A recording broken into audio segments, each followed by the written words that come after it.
and achieve greatness. Put your country on the map and let people aspire to be like you. It will be very nice to go back to the very beginning. What was Shatta Wale's upbringing like? Well, I'll thank you for this question, but I'll say my upbringing was, just a normal kid growing with God-fearing, in him, and, with a father from a political background, my mom too, and yes, so I think I grew up, as in Ghana, they'll say Dada Ba, How do you say Dada Ba, a rich man's son? How do you say? Nepo Baby. Nepo Baby. So, I grew up, quite nice. Wait, you be rich man picking? Oh, no, but that's what I'm saying, because your dad is a politician in Ghana, that's how people see, because we're staying in one of the, prime areas, and that's how I grew up, so I didn't really grow up with, anybody, just my parents and my, 2 sisters. Interesting. Yeah. Wow. But because people will look at this Shatta Wale now and they see rugged man, rough man, but, Ajebota upbringing. Yeah, it's because, I chose to, move out of the house, and fight for my, career, You moved out of the house? Yeah. What age did you move out of the house? I think age 17, 18. 17. The son of a big politician. What were your parents' dream for you? Well, me, initially, I wanted to be a pilot. Oh. Yeah, but growing up, I detected I could also be a lawyer. So that was what I was, discussing with my dad. But, I grew up from a religious family, very spiritual. My dad likes reading a lot, so I study a lot. And he studies a lot too. So apart from the Bible, we're talking about astrology, horoscope, and I started reading much about me, and I got to know I had, that musical, thing in me. But I think when I started deciding with my dad, that I want to do music, because he kept telling me, Michael Jackson, when he was small, the dad and parents saw him at 5 years, and, so it's like that. I think I have this thing that he's been telling me about Michael Jackson. That was where all the, no, you can't do this. You have to go to school. Education is the key, that kind of thing. So I was like, okay, cool. Maybe I just, follow school, So I finished school, senior high, and I decided to, go on the streets myself. Wow. At age 17. No university? No university. So what was it like when your dad, who wants you to go to school and become successful, found out that my 17-year-old son has gone into the streets? You know how African parents are. He doesn't respect, that time to a young boy, he smokes igbo, he wants to join, bad company and stuff like that. I had a plan, because I saw my dad the way he was managing things, and I wanted to be like my dad, so I just told myself, okay, let me just get out there and also go get myself those cars, those houses my dad have. And, it was crazy for me, but I had to be there, so I was sleeping on the streets. I've been on the street for 6 years on a row, with no money, trying to hustle, studio to studio, meeting friends, so it was crazy for me. When you say sleeping on the streets, on the street, literally. Sleeping literally on the streets, not in a room. So at filling stations, in front of clubs, in front of shops, Yeah, because I always had this one bag with me with just, one shirt in it, with my jeans. And I always remember when, my friends see me, they go we change your jeans, and I go oh no, I had to go my auntie in there. I didn't have no auntie, because I didn't grow up with auntie, extended family, I just grew up with my dad and my mom. So I didn't know any auntie, any uncle to go to, and just imagine a child growing up like that, and I come on the street. I even felt shy to ask people money, so I've lived with hunger. That's why, I make my team know. So I tell them hunger doesn't kill. Hunger, and it's true. If I was very hungry at the time, one time, and I had to sleep, because I wanted to end it. So I was like, if I want to die, let me die in my hunger, but I woke up and I was like, oh, let me just find something to eat, and a friend, helped me out. So streets, I've been on the streets, I've been in the rain and in the sun. But because of the kind of family that you come from, it would look somehow that you would be wallowing in hunger in the street. Didn't your mom at some point come looking for you, or any of your parents? I mean, their prodigal son. Yeah, they tried to help in a way, but I think they didn't like the music idea, so it didn't work for me still, because my mom also tried to help, took me to, some of, you know, her brothers, you know, she has family and took me there and wanted them to help me, but they all didn't want to, like, you know, support. So I had to leave my mom too.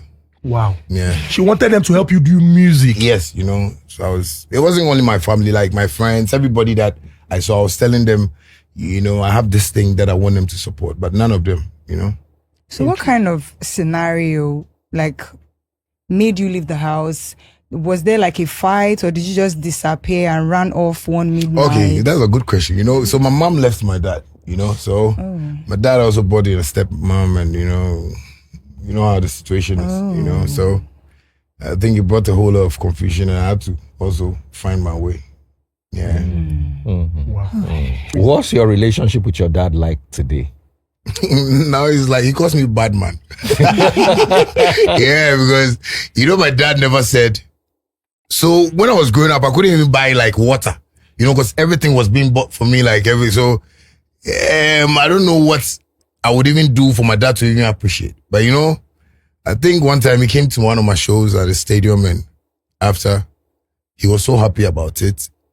And my dad is the hard type, you know, he doesn't say, oh no, congrats, like you've tried. He doesn't do that. So I was like, okay.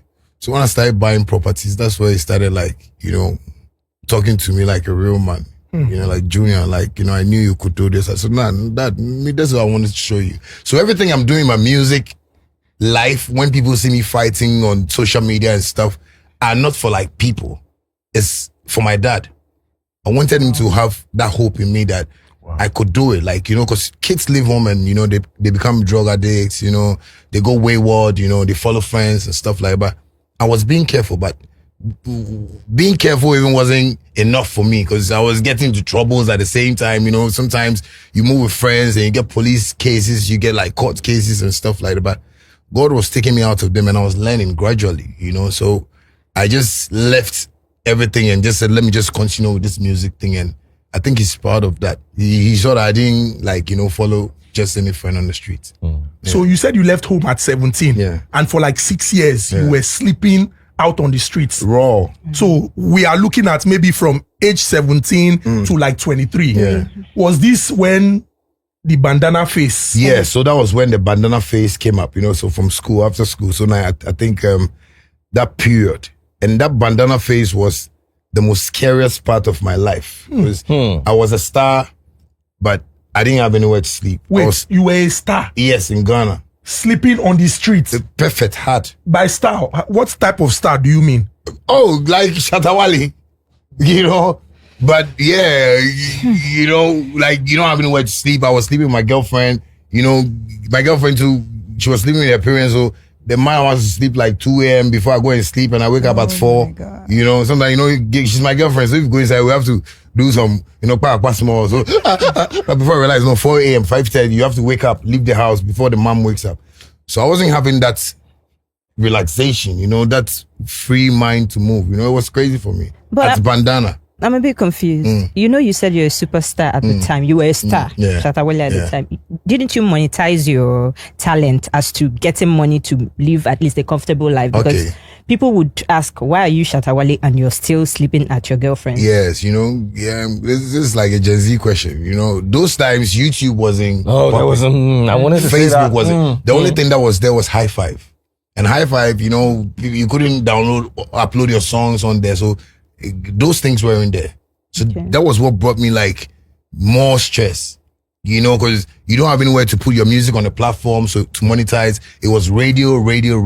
What about performance monetization? You know, Ghana, when you come out, you know, the history around Ghana music is that every artist feels somebody's helping them, which is good. But you don't get that pay that you want.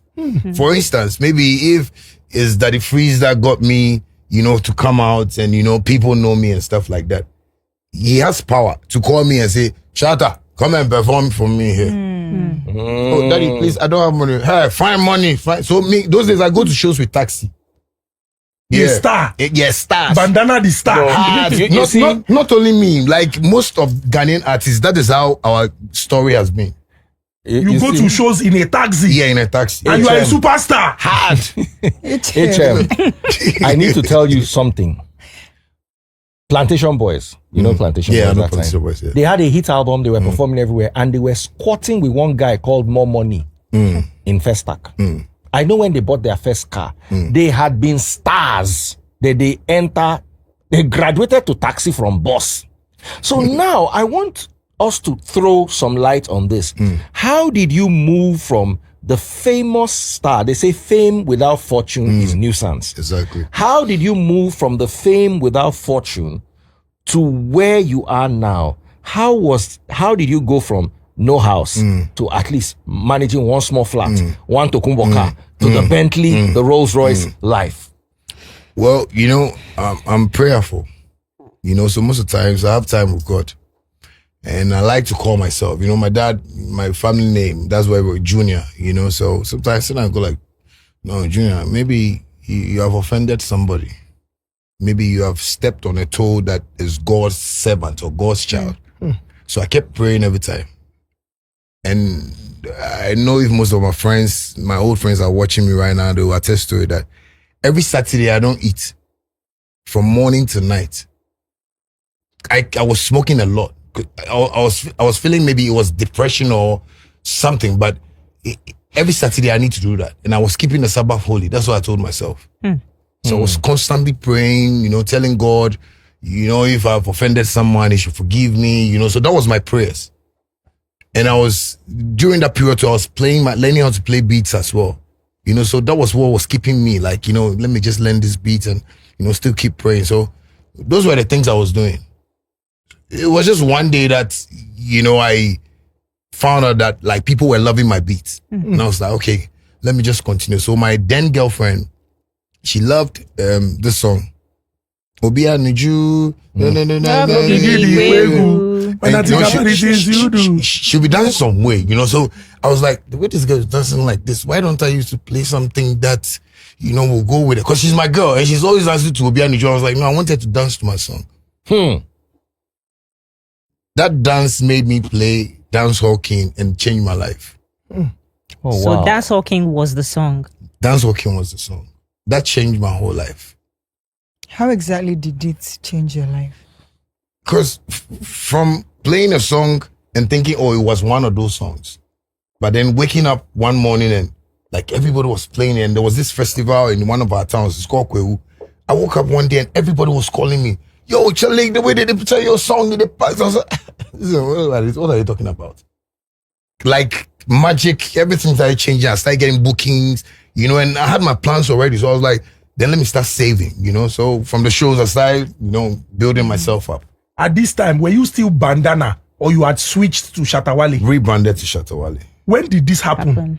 That was 2010, 2011, you know, yeah, that period. Was it the song that made you switch from Bandana to Shatta Wale?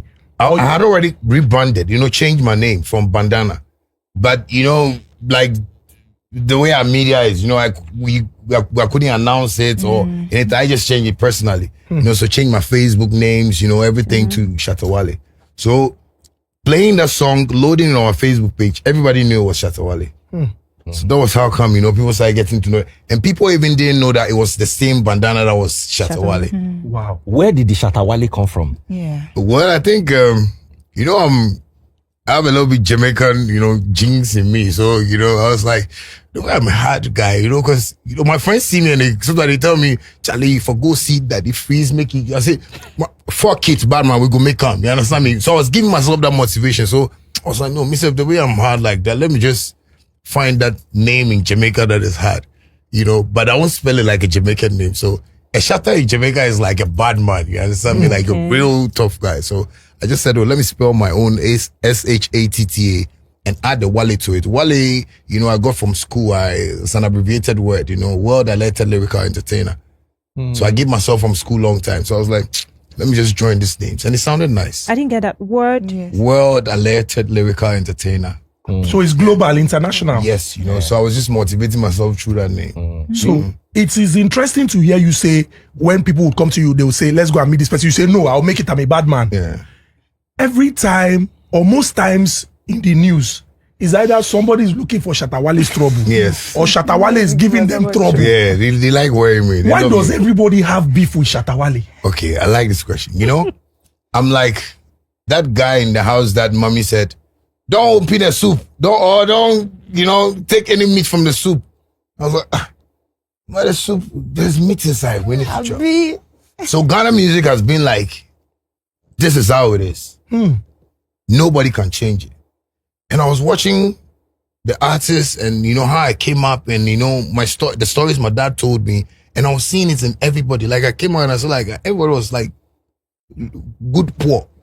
They are happy. They don't drive car, they take taxi to show. I was like, no, that's not an artist. Like, because I watched a lot of American, stuff. When I was growing up, like those were the things I was watching. So I was like, but Michael Jackson won't pick taxi to show. So I started requesting for certain things. And certain industry people started like, putting it, into a confusional state. Like he doesn't respect, when you call him for show, he wants to charge you. I was like, bro, that's my job. If you call me for show and I come and sing, I need to be paid, So all those things came about and people started bashing me anyhow. So up to now, I can watch TikTok and, still people keep doing it. Like, Shatta, and I go like, oh, these are the old type of people. They are following the old trend. So I don't necessarily go and worry people, but it's because of things I've said. Like, pay me this kind of money before I come and perform. What kind of money? What were you two asking for? Okay, so I think my first money I made, I told them to pay me was 70,000 something, right? That was the first time they had like any big money like that in the industry. 70,000 Ghana cedis. Yes. How much was that in dollars? Well, that's not much. 70,000 like how much? $35,000. Yeah, like $35,000. And that was too much for them. Yeah, like they don't, cause Ghana, the highest they were paying any artist in Ghana was like 10,000 Ghana cedi. That's like, like a million. In 2011. Yeah. Wait, this money where you convert now, na 35,000 US dollars. Yes. In 2011. Yeah. Yes. Shatta, your eye. No, because me, that's how I grew up. You understand me? I grew up knowing dollars, pounds, and so I know. But you were living in the streets now. I know, but from the streets, God has blessed me, so I need to show God that I appreciate His blessing. You know, take a small, you go 70 Ghana, 7,000. Yes, because I felt my responsibilities were becoming too much. Because I was having a team, my boys and everything like that, and that's how I still live right now. Do you believe that you're the trailblazer? Because you said that prior to the time that you started asking for those amounts of money, people were not coming up to ask. Do you believe that it was after you that people now started opening their mouths to ask for their worth or, huge sums of money? And do they actually appreciate you for that in Ghana? So that is why I am in Nigeria today. What you people appreciate is success. In Ghana, people don't appreciate success. You see what you're saying? I can't even say it boldly that people are benefiting from what I did. But people are, and nobody's talking about it apart from my team trying to play that PR, stuff for me and a few things, a couple of people that talk about it. But broad base, there are people in the industry that are still fighting Shatta Wale for not, solving that problem. Even colleagues, artists that are like, were there before me. They don't even want to buy the idea that, but I believe they are seeing it now because I didn't grow up like them. Mostly I tell my manager that I was born from the city. So I know everybody that came out outskirts, so I see them. And, imagine a village boy, that spends 20 Ghana cedi or 20, I don't know how your money is here, but like 20 Ghana cedi, just, one note. They used to cook at home and everybody eats at home, that kind of family. And compared to somebody who, at the age of 14, I was in London, going 16, I was traveling up and down. So my mind was all on like, how American stars were thinking. So me, if I'm charging a promoter, I'm charging according to what I know is my worth. But other artists go and charge like where they came from. So imagine an artist from the village that they are paying maybe $5,000. He's cool. But Shatta Wale will say, give me 1 million. And they go, no, you can't do that, but you pay Lil Wayne to come and perform in Ghana for 1 million. You pay Whiskey to come and perform in Ghana for 1 million. You understand me? So I knew what I wanted, but gradually I was just playing around it, and people started understanding it. I think the music made them understand that they were supposed to pay, Entering to Ghana, like, most of the promoters have respected that. Not the industry people, but the promoters that have shows in Ghana always pay me my worth, and I think it's been good. And that is what is helping other artists right now. But like the way you're saying, nobody wants to accept that in Ghana. My next question has to do with Zini. She was crushing a few minutes ago. A few minutes. And your life seems to have a lot of women at key points. You lived in your girlfriend's house. The way your girlfriend was dancing to your song inspired you. Tell us about your life with women. Are you a woman's man? Yeah. Me, if I'm with women, I'm a girl. My name is Sheila. Oh, wow. Yeah, my name is Sheila. When I'm with girls, my name is Sheila. Tell us about that. Clack it. Hey, Sheila. Hi. I'm that nice. I grew up with like girls. I'm the only boy of my family. So I know how to be with girls, and girls love me. I don't know, but I think because, I have a little pink lip, I'm sorry. Are you single? No, I'm not single. Yeah, I'm married. I think I have 2 wives now. I don't want to lie about it. Oh, let's talk about this. You're polygamous. Not polygamous, but I think... How can you have 2 wives and not be polygamous? So you see, I've been in single relationships that have not really helped me. Like the trust. You don't trust them or they don't trust you? They don't trust me. Why? But the women I'm with right now, they trust me. You know what I'm saying? They know of each other? The women? Yes. Get and live in the same house. So how does graduating to like double solves the problem? If the single type of relationship is not working, so how is it that is the double that is now? I like your idea. Sometimes I tell people it depends on how you start something and become successful with it. I believe most men lie to women. That's why you guys don't get a successful relationship. Most men lie to women. Yes, let me give you an example. Like a guy will see a woman and you love your woman, you want to be with her, but you are not telling the woman you like having fun. Me, that's my favorite part. Please explain that, please. Thank you, because sometimes you women, when the men come and they tell you they love you, you don't ask them that question. Are you sure you can be with me the whole of your life? And when it gets to a time that you see that he's having a girl in town, then you get pissed. I don't want any woman in my life to feel like I'm a liar. So I would rather let you know that, baby, what I want to take a girl outside from the big, and I'm telling you this from the beginning of a relationship, not when we've dated for 6 years or 8 years before I'll tell you this. I want you to understand that for me to have a girlfriend outside, it's better for you to get to know. So at least we can live as, a beautiful family. Because sometimes I like to play. Men, you see, women, what you are lost about is you think men don't like men. We like playing. Like kicking ball or jumping up. Baby. Skipping rope.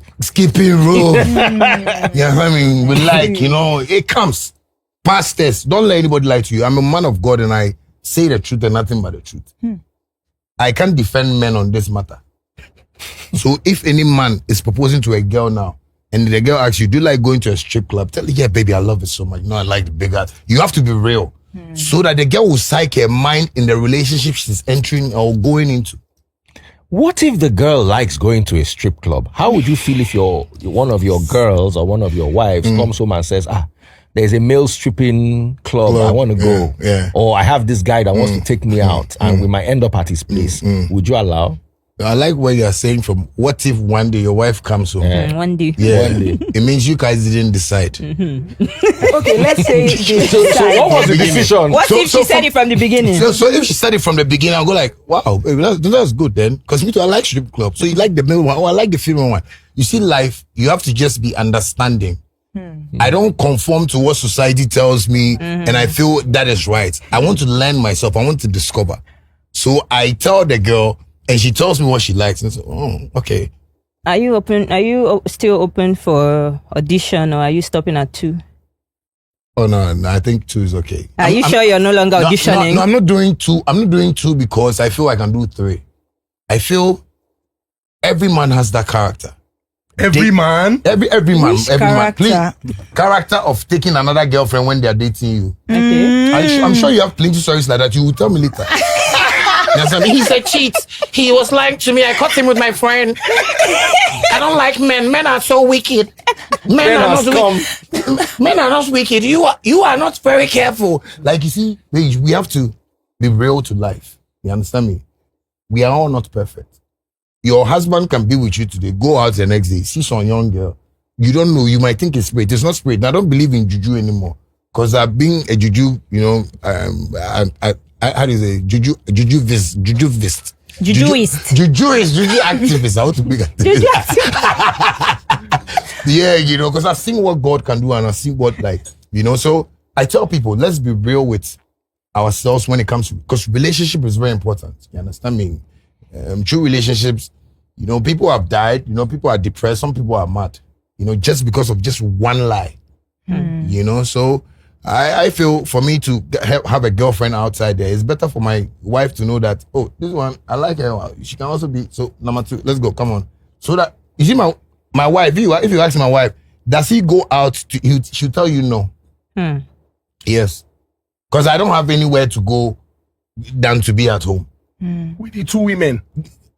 Yes, and not that they are still even living the same house. This one is living in one house, this one is living in another house. You understand me? And it's my house. They are not paying rent. You understand me? They have cars, they are driving. You understand me? So if you leave this one, she knows you're going to the other one. Baby, I don't even leave them. We merge. Let's talk about this menage a trois. How does it happen? Who initiates the merging? When was the first time you guys decided to merge? How was it? I want to know, guys. I want to know. That's me. Okay. You understand me? I'm the man of the house. You understand me? So I feel because I'm open to them, you know, we go out, we drive, you know, sometimes go to restaurant. You know, recently when I was going to London, they came to escort me in my jet and stuff like that. But I didn't want to make it known. But I feel I don't have to hide it from the public anymore. You know, I'm not doing it because I have money. I'm not doing it because I've realized girls are not about money. Women are something precious that God created for us to just take care of, like flowers. So me, I feel, okay, what are their needs? What makes them happy? How can I make them laugh every day and feel like proper women? And that's how they feel every time. So for me to come together and say, baby, today we're having sex, so it's very normal. But you also need, that money where you shift now. I want you to call back that money back into the equation. No, he wasn't talking about Nigerian girls. Because no, that if you don't go there. He said Women are not about money. No, wait. He said that the 2 women are living in his mansion. They are not paying with their rent. cars and not being urine used by the cow. No money. No money. Yes. He said they escorted him to his private jet. You know, When he was going to London, So I also believe that money plays a major role Big in time. a successful polygamy. Big time. Okay, let me not say extremely successful, maybe to some extent success, because I mean, if I'm comfortable in my own, when you need me, I'll come. I have money. So there's successful polygamy and there's Yule Doche. I don't know. I beg that if we Don't take us for talk.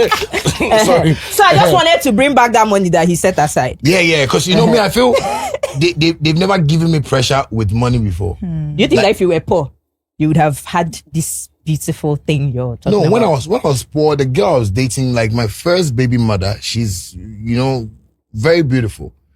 And you were poor. I shall agree Very to poor. it. But you know, she was talking to me Did anyhow. you have 2? That's Okay, the she was question. talking to you anyhow. Anyhow, because you know, I didn't have it. Because when she met me, she thought there was hope. After bandana, you know, nothing is happening. The nonsense thing she was telling me, so I was like, okay, cool. So the next girl I got, and that's why I decided to be on this level, you know, because the next girl I got, God was blessing us and everything. But she was also misbehaving. Because you are driving a Range Rover, you're living in a house, like, you know, you have like 4 cars to yourself, like everything was cool. But I wasn't understanding her situation. You understand me? Like, who is this girl? Baby. This one. But did you tell her in the beginning? Thank you. Did you tell her in the beginning? Let me let you Yeah, understand. now something. relent. You see me, before I date a girl, I tell her who I am. I don't lie. So she needs to also tell me who she is. So who you are is you like 2 women at the same time. Not 2 women at the same time. That was in my mind. You understand me? But when I was dating her, imagine, star, things are booming up. Girls will always, me like my phone, I've changed my WhatsApp number, it's too much. Butters, somebody, I love you. And she sees it and she gets pissed. And I go like, that is my work. The girls, they are messaging me because I'm a celebrity. No, but it's not that I am cheating. Did you give them your number?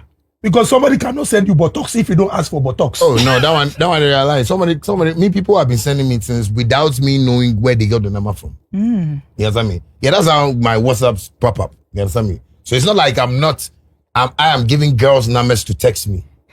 Yeah, some girls from afar, they love you. They don't want to come inside, whether there's no space or space. So I was trying to explain all those things to her, but she was taking it like, and I'm a cheat, So I wanted are you to, before saying you that, say anything, I want to go back to that merging. There's one question that has always fascinated me with mergers. When you are not there, do they merge? When I'm not there, Yes. it depends if they are bi, would you allow them to merge? Would I allow them? Yes. I'm a very, very freaky guy.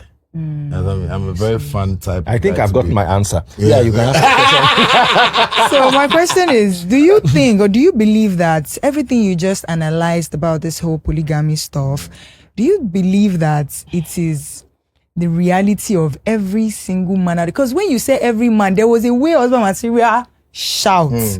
So do you believe that it is every single man or there is an exception to it?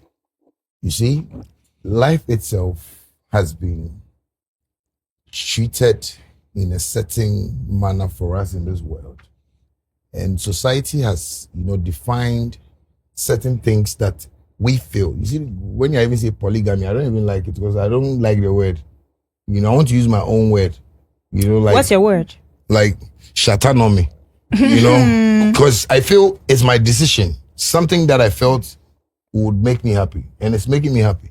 Recently, I called my dad, and I was speaking to him, and I was like, Dad, I want to be bold and tell you this thing. Do you know I'm dating 2 girls? Like, do you know I'm with 2 girls? Like, and I've done, because me, I don't speak to my parents, so once in a while, then I speak to them, So I was like, can you understand what I'm saying? He was like, Junior, let me tell you something. And that was when I saw, you see, my dad is somebody that motivates me. And for my dad to really accept what I was saying, I was like, I like the decision I've taken. Because, my mom left, my stepmom came, he died, my sisters, she died, my sisters, grew up, they had to leave home. One is married, one is also working, and it's left my dad alone. And do you know what he told me? So it was like, my granddad had 2 wives, but he came and he was using education, and now that he's old, none of us are in the house, and nobody's taking care of him. He's okay. Everything is good. He was forcing me recently. I have a son in London. He was forcing me to bring my son to Ghana for him. And he was like, Junior, if you can give birth. Because he said at my sister's wedding, he saw some of his old girlfriends that were 65, 68, 70, that he impregnated those times. That because of relationship, he made them abort it. But like, if they had given birth, today some of the kids would be with him. Life is not about, you thinking about you. Because you might go to a point where you might need kids. You might need somebody around you. And so that was what he was explaining to me. I told him that. I thought what I was going to say, you were going to tell me, no, Gina, that's not how, because I've stopped believing in what society says anymore. It's just that I don't want to be in between the law and, worrying society. I want to be that free bird that is living my life with God. So when my dad gave me that advice, I was like, I don't think I'll listen to anybody again. Because if my dad has told me this, then it's true. Everybody, as we are talking right now, there's some old man who is rich and is at home, and all the kids are in America and he's feeling lonely. So I believe it's a decision for every man to make when you want to date a woman. Because sometimes men marry successful at some age. You see, the woman is 68, but she's filing for a divorce. Those things, it hurts the men. And why do you have to hurt yourself like that to a journey like that? But if you have, maybe you go and check. At 68, the old man was dating a young girl. And the woman will be disappointed. Because like, how can you do this? Who is this? And you know how, women, when they are in their, high life status, they'll question the man. You've disappointed her. So it's better you start a relationship and know that you are going this way, or even though you can go with one woman, then be faithful. That's how can women poison men. Is there, like, it's reality. You understand me? Don't lie to a woman. If you lie to a woman, she'll poison you. That's why sometimes when people say, when would a man die, so the will, but why are people not talking about the woman dying? And I go like, yeah, because women know men are cheats. It's there. You don't let anything lie to you. Like, it's God that has given me this direction, and I feel whoever feels they can be truthful like me should start relationships like that. They shouldn't start a relationship with a girl, and after 4 years, the girl will come to know that you have a girlfriend outside there. That is a war. When you even marry the girl has that thing in her head. Like, there's a war that you have put yourself into, and it can affect you at the end of the day. What about Shatta, your you dad? talk about God. Sorry. You talk about God, Do you believe in the Bible? Well, I believe in the Bible because I read the Bible a lot. So it guides your day-to-day life. Every day. But the Bible says a man shall leave his father and mother and cling unto his wife. And the man and his wife will become one. Yes. The Bible did not say the man and his wives shall become one. Okay. So don't you think you're disobeying the scriptures? I think we need to ask King Solomon when we meet him. Thank you. We'll ask him. And For real? Yes, because Solomon is also in the Bible. That's the Old Testament. But that's also the Bible. That's the word of God. you asked him if he believed in the Bible, not in Yeah. any So I believe testament. anything Bible, Quran, I believe in it. So you chose the one to take. Since you're taking the King Solomon part and leaving the man who leave his wife and father and mother and cling onto his wife. Like that's cute. I think that's me. Some men. So that I want to help her with some Bible. Okay, please. That defeats Exodus 21 verse 10. If a man who has married a slave wife takes another wife for himself, he must not neglect the rights of the first wife to food, clothing, and sex. So how polygamy is done is even biblically. It's just in case you take another wife, not neglect this one. And you see the scripture, they don't tell them. They don't. But how did you even find God? I've been meaning to ask. That's a beautiful thing, But I would say it's my day-to-day prayers. One time, when life was very tough, I have this place in it's somewhere, they call it Soul Tomb. That's where Sammy Flex's office is. But there's a place called Israel. I used to stay with my friends there. And one time, I just sat down and I was like, no, how can I be in this life for these years and not have anything on me? Like, and I was seeing my friends, buying cars, some of them building houses. And I was like, I need to go and pray. So I knelt down and I prayed to God and told him that he knows I love him. I'm doing everything possible to let him understand I'm here for him. So if I've offended anybody or I've done anything wrong to him, he should just give me a second chance. And after that's how come the Shatta Wale brand came up. That was a miracle. Yes, and up to now, like I keep telling my friends, that's why you see I have like scriptures like this Philippians 4 verse 19. This has been a Bible verse from childhood. My God shall supply all my needs according to his riches in glory. So I've been saying that every time because when it gets to that according to his riches, I say, God, I want it according to your riches. I don't want it according to man's riches. Like, I don't want to go and do blood medicine. I don't want to find a way to make money, So I believe that prayer took me from where I was and life started changing for me. And since then, I've not stopped. Anytime it's raining, because I've been in the rain so many times, anytime it's raining, sometimes I call my wives, take them to the rain, we stand there naked and we pray. Yes, I do you might think they know, like I do crazy things with God. Sometimes we finish having sex, we pray. I do everything because I feel we can. Bad man. Yeah, real bad man. I like you like that thing. She's newly married. She's newly married. So all right, Shatta. So you have spoken about God. In your story, there's an interesting experience that happened between you and a prophet at the beach. Yeah. What was that about? When I went to the beach to bath. Yes.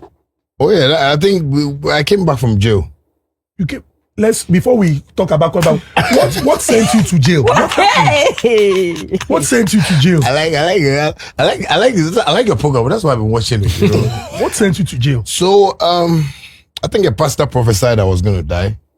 You know, and even this morning I was telling my team I'm still in that paranoia mood. You know, because you know, I'm a creative, you know, so when people say things into my mind, sometimes I need to sit down and psych myself for, otherwise, you know, I might go off with it. So, Yeah.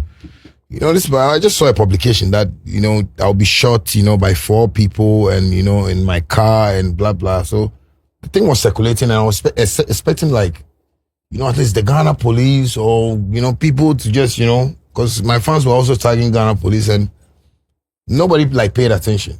But you see, most of the time when it's like the president or somebody of state in the country, you know, before you realize, then police will arrest the person and stuff. So I was like, but Shatta Wale, you know, has worked so hard for the system to also support this side of me, you know, but I don't know why these people are not thinking like this thing is going to make me like, you know, go crazy. Like, cause now I'll be panicking. Now I'll be thinking of how to drive in town. So, cause the thing was serious. So one time we were in the studio and I was like, okay, this thing was circulating too much. Let me just write on one of my boys' social media handles that I've been shot. So when I wrote that, you know, the whole country turned upside down, you know, and like, you know, everybody was calling, like they wanted to know, because, and I was telling my boys, oh, nobody should pick their phones, you know, because I wanted to send a message to our leaders out there that, you know, we vote them into power and they are not the only important people. And some of us, you know, we are not protected like how they are protected, you know, and we would like to fight our way through, but maybe the law can get to us.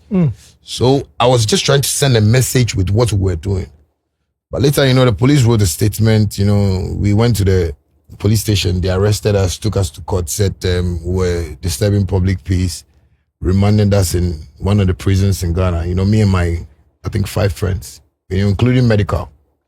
They sent you went to the prison. Yeah, real prison, you know. What was it like in prison? Hell. How long were you there for? 7 days. Oh. Yeah. But, you know, it's nice. But, you know, 1 day in prison is like 1 month. Yeah. Yeah, because the time doesn't go and, you know, it was crazy. You know, I got really like faced with that because I was like, what did I even do wrong? And they didn't even arrest the pastor, you know? So we went there and we came back and I was like, no, you know, that's one of my things that has gone through my life that I feel so bad about sometimes when I think about, because I didn't think I caused any criminal, you know, thing to even go to. But that's how Ghana is, because, you know, people were like, Shatta Wale, he talks too much, so the system has to show him something, you know, but I felt I was saving everybody from it. After the police had to do a whole write-up that nobody should do, you know, fake prophecies and blah, blah, blah. I was like, this is what I wanted you guys to do, not to take me to prison, you know, but it already, you know, came. So that's interesting. Yeah. So Shatta, I want us to talk about, there's a legend from Ghana that when I remember what happened or what transpired, I feel so bad. Shatta versus Samini. Waiting caused the wahala. Sorry, my brother.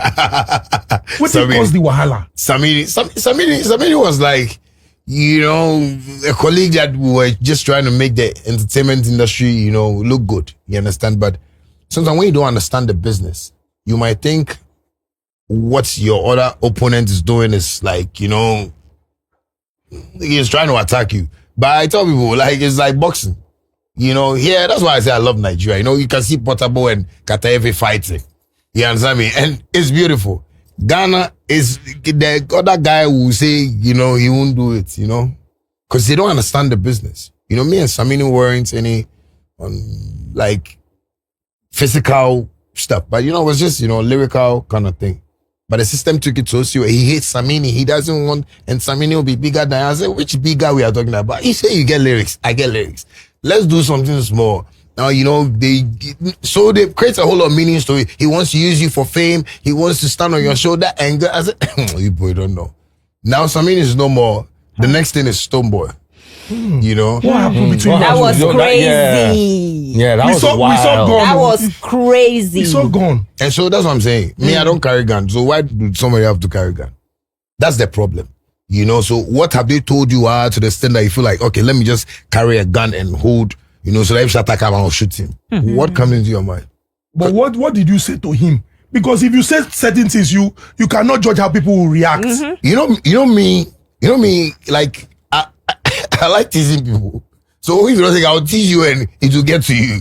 You understand me? So you are a troublemaker. I'm not a troublemaker. When you bring the trouble there, I'll give you nice trouble. Because I have packages. You understand me? So don't bring trouble to me. You see, Stonebwoy, I can boldly tell you that I can't remember anything that he has or we have done that made me hate him or like this whole thing came about. It was the media. Yeah, they started pushing him against me. So, because Stonebwoy is my boy. Stonebwoy used to be with me. He used to come to where my first room I rented. We were recording, smoking together, driving, do everything together. So he's like, Stonebwoy like is like my bona fide, like that I grew up with. You understand me? Like when I came after Bandana, he used to call me daddy, come to me and stuff like that. But when he started getting into the media and they say, you have talent. Oh no, you're even better than Shatta Wale.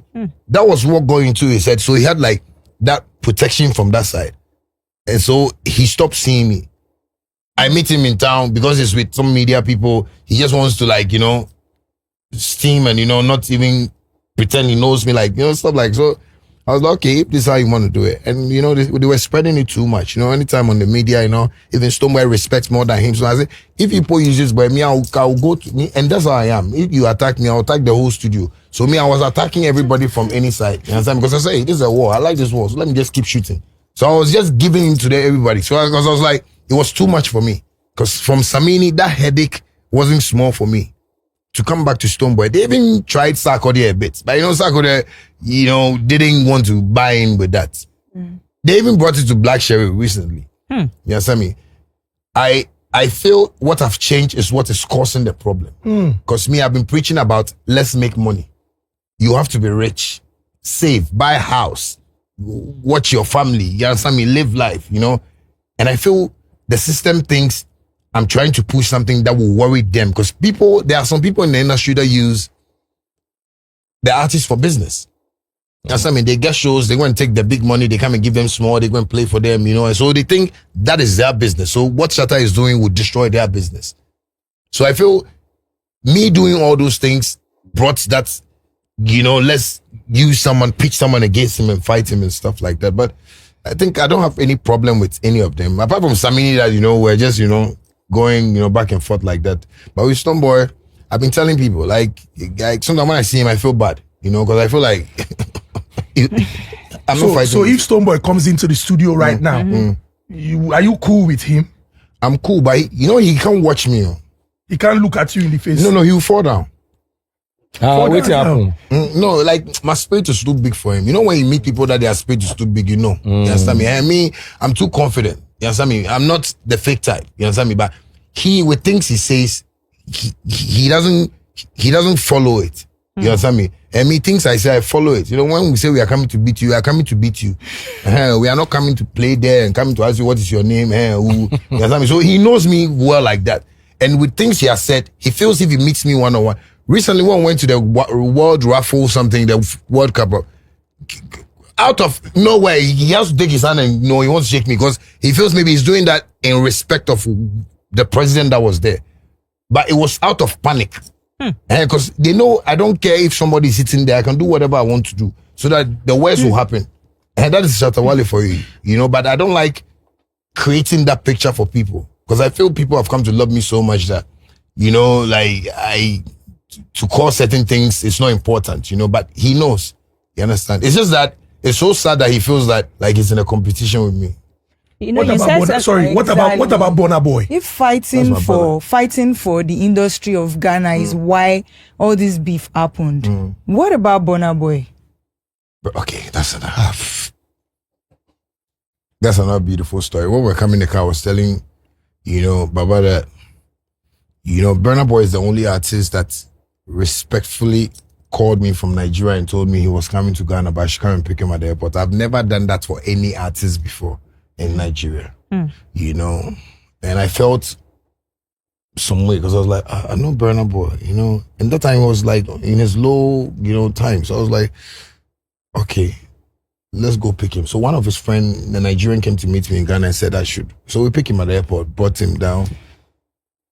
And I was treating Burna Boy in Ghana like a king, you know, because if you ask him how we roll in Ghana, he'll tell you, it's just that now too many cameras, so you got to do a whole lot of this. But I was showing him the ropes of Ghana, that this is my town. You know, you feel free, give him a house, give him cars, you know, anything he needed. He wasn't wasting money in Ghana, like, you know.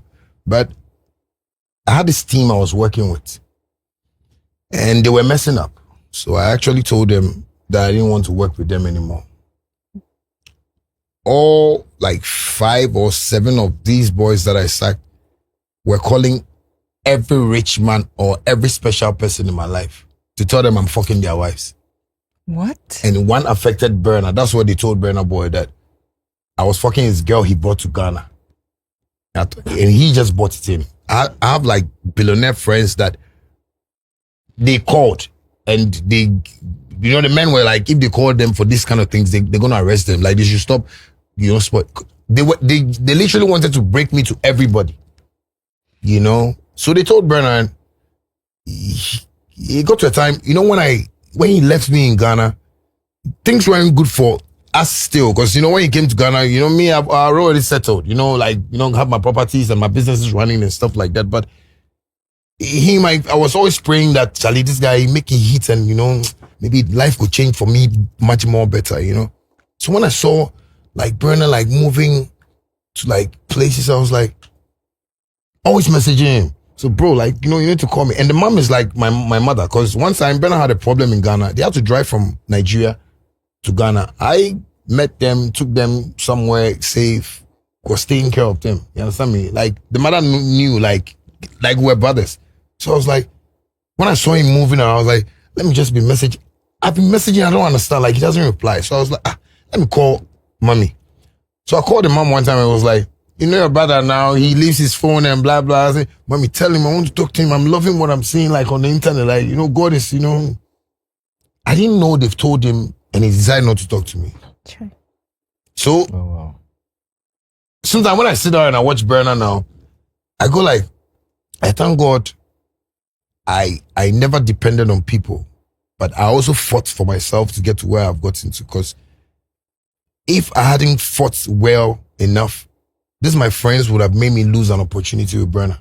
Because Sia is successful today. Imagine God has not also touched me properly. I'll be so worried. And I'll regret, like, you know, and that's why I don't make friends. If you ask my team, these are my friends. You know, when they leave me today, it's like 3 months time, you know, because all of them, I talk to them on phones. They don't see me every day, you know. So I just thank God that God has put Burna somewhere, but it hurts me that he didn't listen to me to explain to him that this was what the boys were doing, you know, because he's my brother. I can't do that to his girlfriend. Me, I don't, my team, I don't know. Sammy, you have girlfriend. All right. No, still on this. Still on it. That's what I wanted to go. Yeah. If Burna Boy is watching this right now, what do you have to say to Burna? Because I know he'll watch this. That I love him. I always talk about him. I still love him. You know, I watch his streams, I go like, oh, more. This is my brother. They enjoy. Like, you know, like he's tried so much, and, you know, because we've been talking about this. You know, because when Burna came to me in Ghana, I was literally showing him houses. Like, this man, he's been asking me like, come on, the music, you take by this. I said, yeah, music, Shatta. You know, because the freeze, like, Ghana, they respect me. That's what I would say. The promoters, the corporate bodies, the presidents, the ministers, lawyers, doctors. Like, they know I'm so real. Like, I'm not that artist that will come and sit here and want to pose like, you know, life is, you know, so that the phrase how I am. I mean, I don't know that thing, you know. So I have people that love me in Ghana. So if, you know, maybe Burna is even watching this thing today, he knows what I'm saying is the truth, you know. Shatta was okay when Burna came to Ghana. Like, I was too okay. It's just that people and the media were trying to paint a certain picture to look it like I was struggling, you know, life wasn't good. You know, even when Bankuli came into my life, I was telling that like, I've been able to invest, like I've built, you know, an empire for myself, you know. So if Burna is watching, you know, I just want to still tell him I love him, you know. It's not my enemy or anything. I still love him, and I'm happy, you know, that we are rich now, you know. At least we can drive our cars, and, you know, he like girls more, but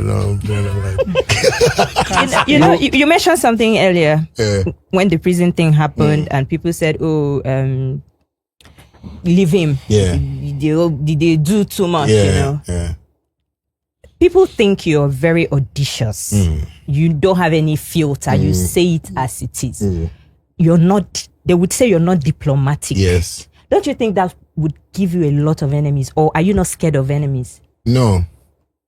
You see, that's why in my statements, I said, I don't watch what society does. You understand? Because that is what many have told a line for. And I find it difficult in life. I see myself like the realest person in this room. Anybody does anything, I will tell you as it is, like, hey, no, you don't do that. How can you step on? No, don't stop that. And I'll say it with the way that you feel that I'm correcting you. I won't say it in a way like, because I'm feeling shy, so I'll say, okay, so why did you put your leg? You know, it's not good. Now, I'll ask my man, they'll tell you. My managers already, they know. Like, I don't like this. That's all. Then I forget it. But when I see you carry feelings around me correcting you, that's what makes me look like right now I'll play with you more. Because I see that you don't like correction. Especially like the music industry. I see them like, everything I say or I speak about is the reality. Why do you go on maybe TV or radio and then brainwash the people around? Oh, he doesn't know how to talk. No, you are following society rules. I am not following society rules. I am in a different world. Don't see it like we can be on a table and you will win, because I'm talking about reality, you are talking about fiction. You understand me? So I sometimes feel when I'm trying to correct something and I'm saying it in a manner that will look serious, they'll look like, oh, he likes shouting. Like when he takes the phone in front, he says anything he wants to say. But I don't just say anything I want to say. I say things that I feel now I'll make you hear. Because if I come to you and I say, babes, please, can you take the water for me? I use please. So I expect the please to work. But when I say please and you tell me, this was water, can't you take it? I go, oh, come on, please, take the water. You see, the third time, I'll be talking in a different human being form. And that is what I've been able to do to the industry. Because, baby, once upon a time I was the guy that if you call, maybe that if he calls me, I'll put my hand on my back and come and stand in front of the back. So that in my bandana era, there was this guy, I've been blasting him. He really recently got a post in government. I was still even on him because I don't know how come government even gave him post. When I was an artist, do you know this man literally said, as an artist, bandana, I've come out, Lil Wayne, lollipop. He sent me to go and buy water, pure water for him. As an artist. A whole superstar. Baby. Oh, the guy said I should buy water for him. Hey, banana, go and buy me water. And you know, I was so respectful. So I was going to buy water. So I respect. I was like, you this guy, a whole star, I sent him to buy water. So I've been respectful before. But it's the industry that changed me to be like this. Because I tried my possible best to show respect to everybody. But it didn't work. So coming back to Shatta Wale was a whole rebranding. You know, the guy that doesn't listen to anybody. I don't, give an F about what I'm just doing what I have to do. And I feel it has worked because with that it's motivated most of the youths in Ghana. I have stories of people telling me about the kind of songs I play and how it impacts their life. And I feel I've done what God wants me to. That's why now you don't even see me on social media too much, because now I feel like, no, it's more. A whole king of social media. And sometimes I feel like the way God has blessed me, let me just, be in the house and, chill with my, baby small. You get what I'm saying? Talking about businesses, you said when Burner came to Ghana, you showed him his house and he was like, wow, do you get this from music alone? Yeah. Talk about your endeavors, your business mindset. business. I hear there's an Uber type app called Shaxi that you own and you use it as a cab hailing service for drivers. Yeah. How much have you made from that? What was your investment in it? Why did you venture down that road? Do you have any tech background? Growing up, I would say yes, I have a tech background because growing up, I was so much into computers, and I remember me connecting our first internet in our house, and my dad didn't understand what internet was, So I was just, Daddy, this is how you connect internet, and, because I got a password from my friend and, clicked and I got Google and he saw it. It was like, oh yeah, this is Yahoo. Yeah, I said, no, that's Google, So I think that was my first experience with my dad. And I told him I wanted to like, be into that business too as well in future when I grow up. But growing up, playing my own beats, mastering, mixing and everything, broadened my mind up that I could be creative more. So I have softwares that I've created for myself that I used to record. I have softwares that I used to master myself. I have softwares that, when I play beats and I feel it's crooked, I can, position them there, in shape like that. So this tech life is always with me. I love gadgets, I don't like repairing, but I like creating, like building, products. So making, some good money, along the line, I was like, I need to show Ghanaians, this side of me too. And that's how come Shaxi came about. So I got my developers, we sat down. This was like 7 years ago, planned everything, and we decided to, build the app, and we built it. And I built it in an African mindset of app. I didn't build it like the way Uber is. So with Shaxi, I built it in a way that drivers are going to enjoy like the job more and live like the way the Americans are living with the Uber and stuff like that. Because I went to Miami before we built the app, and I was picking those Escalades every time, with the drivers, and I was befriending some of them, but they didn't know. So I was asking them how much they earn, how good the business is, and they were telling me all sorts of things. So I came back to Ghana. I was like, okay, if Uber runs on commission base, why don't I also run this business on a subscription base?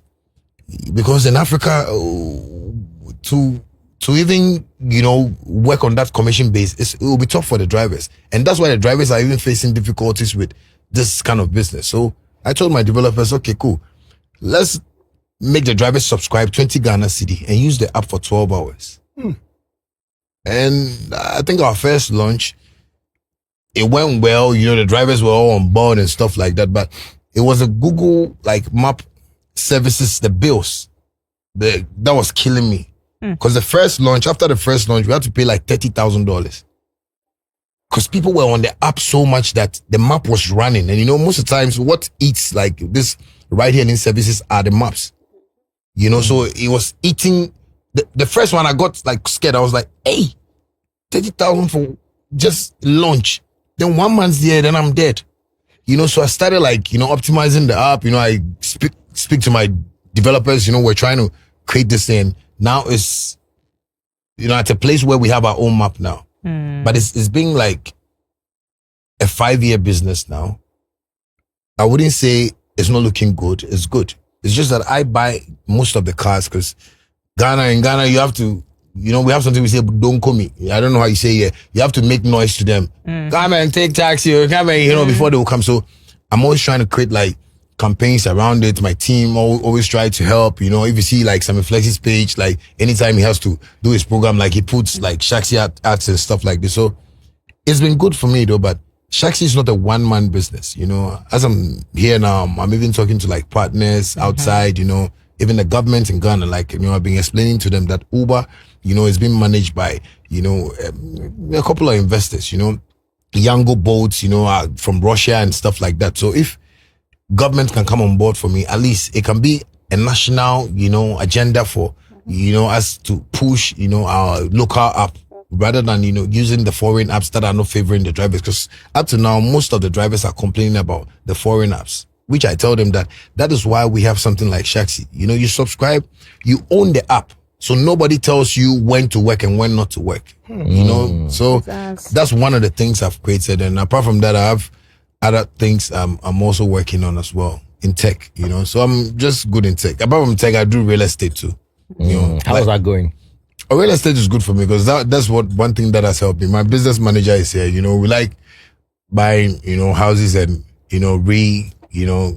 furnishing them and selling them and stuff like that. We've done some a couple of years ago and we've got some millions of, dollars for it. I mean, you're a successful black man. Yeah. And in Africa, there's something they call black tax. So your money is the money of your extended family. Yeah. Do you believe that your money is the money of your extended family? Or do you say your money is your money? Nobody can bully me into giving them my money that I've worked so hard for. What's your relationship with money with your extended family? Well, one thing I always tell my team is that it's not when people say he is rich will make me happy. It's when people say we are rich. You know, so all my team here like this, I always tell them that sometimes I might have maybe $1 million, but we might have to save 800,000 and spend 200,000. Wow. So when I'm giving everybody should be confident about it because we have an empire to build. So anytime constant, any money I have, I make sure I want to give somebody around me. So I tell people money is not God for me. Money is just, something that once again, the human race have made it look like is more important than God. I believe in God more than money. So when I don't have money today, I don't get scared because I've been where I never had money and I didn't know I'll come and get money.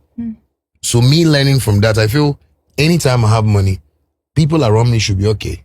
I don't care if I have to give all the monies I have to everybody around me and, just be there. So worshiping money has not been my thing. I believe, in a room like this where you have everybody that is also involved in you making the money, you should know that it's not my money. It is our money. It's just that there should be guidance, lessons around it so we all can be disciplined around the money. Because, where money is, there are fights, things happen. You understand me? So I always make sure, my team is here. My business manager is here. I've worked with me for like over 14 years. He's here. Sammy Flex has known me from when I was bandana to when, I changed before, so these are people that are around me and that can attest to that, We don't overspend, but, me, I don't club. I don't go to parties. I don't, unless maybe it's important, but I don't go anywhere. That's why I say we talk on phone. They are all here. They'll tell you, we talk on phone, but 3 months, 4 months, and nobody has seen me. So there's no pressure from home to give, bring. Like for my parents Your or extended family, myself. your cousins. No, my parents, they are okay. Your cousins. Do you give them any money? How much do you give your parents in a month? Yeah. Like your parents, do you have any amount? Because in Nigeria, most people here send money to their parents every month. Yeah, it's the upbringing. Do you do that? It's the upbringing, Do you do that in Ghana? I've done, we should honor thy father and thy mother in the Bible. Yeah. I've passed that. So Shatta, who is Madam Elsie? My mom. She made a video now. That we don't take care of her. Yeah, that you, not we. You don't take care of her. My mother, she's an actress.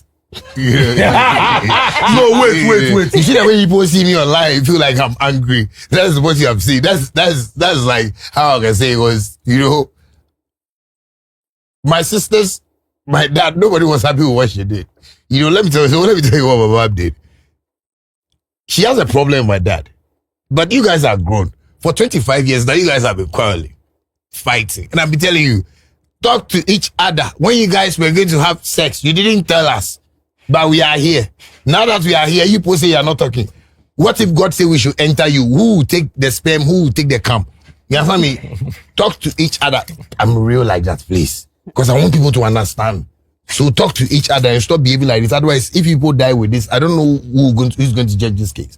And I've tried several times, but my mom has a problem. My dad has a problem. And because my dad has been like my teacher in my life, I'm always like close to him. I get what I'm saying. So my mom feels I'm closer to my dad. So then let us do some acting on the internet. This is my manager. Sammy is sitting here. He takes care of the music business and stuff like that. We rented a house that I wanted to later buy for my mom. He took my mom there, and it was chaos. You understand me? It was crazy. So I tried to do everything for my mom. I've given my mom over like 3 or 4 cars. Giving her money so many times. My dad, I've given him money so many times. Bought him a car that he's using. He likes Land Cruiser. I've done both sides. Because when I got money, if I was a very wicked person, I would have said no. The things they put me through in life, I wouldn't even watch them. But my dad is okay. My mom is also okay. She has her family that they're also well to do. So there is no pressure. Yeah, you understand me. And my sisters are also working. You understand me. My sister, one of them is a doctor, and the other one also deals in political stuff. She does stuff with politicians and stuff. So, my family, I don't have I need money to do this. That's why I give all my money to my fans. Like when I get money, I want to go and throw it out there to my fans, support some of them, send them momo, do things, So I don't get pressure from family. Like my external, I don't have an external family. That's why my wives enjoy like that. I know it's paining Sammy, but Sammy, I'm telling you. Let me take you a bit to friendships. Okay. Industry friendships. Yeah. Tell us about your relationship with Vybz Kartel. Very, very deep. Tell us. I was watching his video yesterday and I was crying, and I don't know why. I feel so happy for him, because this was a man that, I was watching when I was coming up, with Dancehall, and one time I woke up, he was in jail, and when I heard that, I was like, eh. So I started messaging him from when he was in jail, but he didn't reply. He started replying me, and when I checked the length of our chat, it's been like 9 years before he came out. So from the first year when he started replying, I was always talking to him, like praying for him. If I show him my DMs, like I send him some 35, some, 121, I send him like scriptures that I believe he's going to come out. You just know that God wants to talk to him in there. So you just, those are the things I send him. Sometimes I wake up and say, yo, Dada, I just prayed for you, man. I hope you're good. He'll come and respond, Shatta, I'm good. It's okay. So we're just like that. Today, if I wake up and I see him on Instagram, I go like, hey God, like you fucking listen to me. Like I feel it so much that I'm part of his, being free, and I've learned from his lesson that friends, sometimes waywardness can get you into trouble. Yeah, so he's like my motivator. Like anytime I watch him, like yes, I was watching him, I was teary. Like I was like, God, I like the way this man is happy. Like, I like success. That's why sometimes people will say, maybe like me and Bernard, like somebody will say, we don't have any problem. So when I see Bernard, like today, so I feel like, hey, my brother, like, I like the life we are living. Yeah, so when I see Vybz Kartel every time, that's why I say, I tell God, I thank you for listening to my prayers. At least it was just me and God. The only people I was telling around me was my team. I used to tell my business manager, he's the one wearing the blue cap. I used to tell Bosu, Vybz Kartel will come out. Sometimes he say, but Bosu, he killed somebody, they say. I said, no, Bosu, kill. I'm not sure. If they can't get evidence to it, this guy has to come out. Because Vybz Kartel is a man that I see who is close to God. Maybe he might be doing things on the internet. People might seem like, what is he doing? But that is how God uses his people. When you don't take care, you won't learn from their life and you go wayward from life and you won't find a path for success. But I feel I've followed him. I've seen what he has done with his music, how he markets his music. And that is the same thing I followed. I messaged him sometime in jail. I was like, you made me rich. Yes, but I know he won't understand it, but it was the way he promotes his songs, the way he believed in himself, he believed he could conquer the world. And for him to go to jail for 13 years and come out like this, I feel is one of the miracles I ever wanted to see around him. So are we expecting any collaboration? Well, I have some songs that I've done with him though. Some are not out, but some are. We did like 2 songs out already, but I think we'll do more. I recorded my street corn and I woke up one morning and he has done his version without me sending it to him.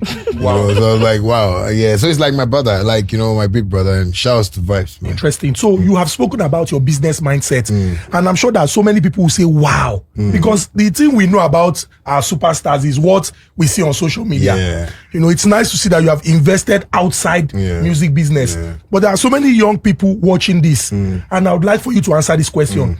Why is there that pattern that we see that some artists at the end of their career, they go broke? Well, I'll say it's fame. Me, I tell people one thing. Fame is a visitor.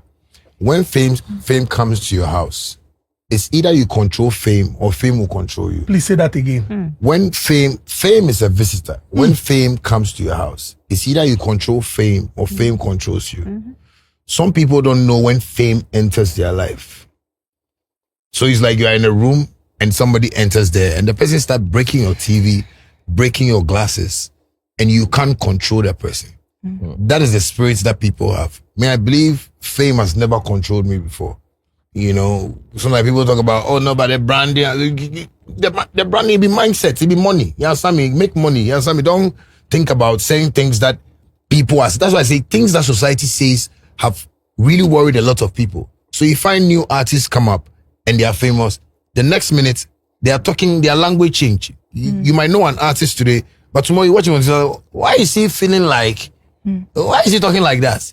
You know, me, I have like godfathers that I go to them for meetings, you know, we talk and stuff like that. And sometimes you're just even shows. Like when you're sitting in front of a billionaire, you're talking by heart, he will see like, I won't give him anything, he'll go home. You know what I mean? But me, I know how to carry the fame to where I want to carry it to. Like, I tell my team, the 48 laws of power is one of my greatest, you know, philosophies I use in life. You know, especially the rule number 1, do not try to outshine your master. So when I know that the freeze has been there for me, he's been moving me where I need to move to. Anytime I need to bow to him. I don't care what you think, whether I get rich or I have boys that were richer than me and today maybe life is not good wealth, but I still call them my bosses. So that is why I believe, like, I control my fame with that. You know, I don't go out there and see my boys. If you ask my team, or they'll tell you, I don't talk to them around fame. I talk to them like, this is my family. Do you know we have to do this? No, let's do. What time are we going here? No, we have to. That's how I talk to them. I don't talk to them like, you know that. Yeah, you know, it's with some artists. You know, they feel they are too famous and they are big and stuff. So I control fame. You know, I believe people that don't know much about, you know, the spiritual realm of what is happening around them. You know, is why they go broke. You know, it's not about you being smart or you're an intelligent person in the room. When you can control whatever position God has given you, that is what is going to bring your success. You understand me? So when you see somebody go broke out of music, then you have to know. Like me, sometimes when I sit down, I go like, what can make me go broke? What can make me go broke? Okay. I think I'll go broke. Because I know I have investments playing to you. I've done things. You understand me? So maybe sometimes when I don't even have money in my safe, so I think I go like, okay. You know, because I have shares. You know, I think about a lot of things. I'm funny like that. You know, I have houses. I have this one. But this one I can sell it and then, you know. So that's how you build life. But some of them, you know, like in Ghana, people say I don't travel. And I tell people, what I used to travel, I used to buy a house in Ghana. Yes, because if you pay me $5,000 and somebody will pay me $800,000 in Ghana, I won't go to abroad. Because most of the shows I've heard in my life around this music business is they'll pay 7,000. They'll pay, you know, and I go like, but if I'm in Ghana, they don't pay me like that. So why do they want to call me outside and pay me that kind of money? So I don't travel. Because in Ghana, when a promoter calls me, they know my rate card. Yeah, because, you know, when we are coming hard to, and I think I'm the only artist in the world who performs maybe 180 tracks a night. You understand? Because when I'm performing, they don't want me to leave the stage. So I feel like, okay, 180,000, 108, something 118 or 84 songs in the night, you know? So I feel like, no, if I perform 84 songs in the night, then it means, Sally, you have to pay me like, you know, maybe some cool $1 million. You understand me? Sometimes when it doesn't come, you know, it comes, you know, recently, this my man took some $500,000 from me. I was okay. You know?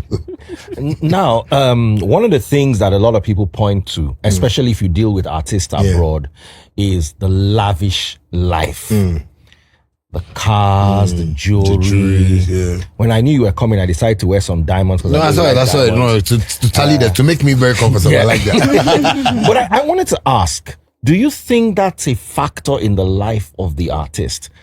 The expensive cars, the $1 million cars, the champagne lifestyle, the diamonds, the jewelry, the women. What do you think has kept you? Because I see you wear that. I know you have nice cars. I know you have all those things that also consume money, but you're not broke. How do you balance it? Yes, because I don't overspend. That's what I'm saying. And I don't live like an artist, you know? I live like a businessman. Yeah, you know, because I've been telling people, if it wasn't music, I wouldn't be wearing diamonds and, you know, driving the Rolls Royces. Maybe I'll have like a cool car, but, you know, I'll be a Dangote Jr., you know, in Ghana, because maybe I might be doing some business that is bringing like some good money, because I'm not the type of guy that knows how to show off. I wear changed because I used to do it at home.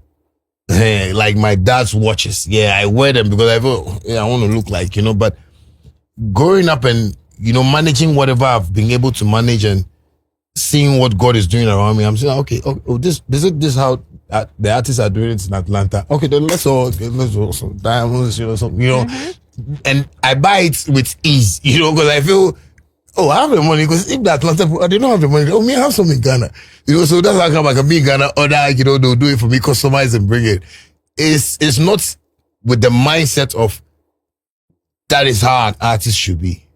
I don't believe that is the way of an artist. The jewelry, the cars, it just look good for the fans sometimes, for them to have a bragging rights that our artist is successful in his business, he's moving, but it's not for me to show off. Like in Ghana, when I buy a house, it's not for him. When I buy a car, it's not for him. I say, hey, Charlie, I'm even dying with this thing because they've not seen some before. Mm-hmm. Yeah, especially the artists, in the system too. But I believe all those things are material things. I don't watch all those things. Like maybe one day when you come to Ghana, you need to come so we just have a small time in the house and you see. I always want to live like, the houseboy in the house. That's what I'm saying. If I'm with my girls in the house, I'm Sheila.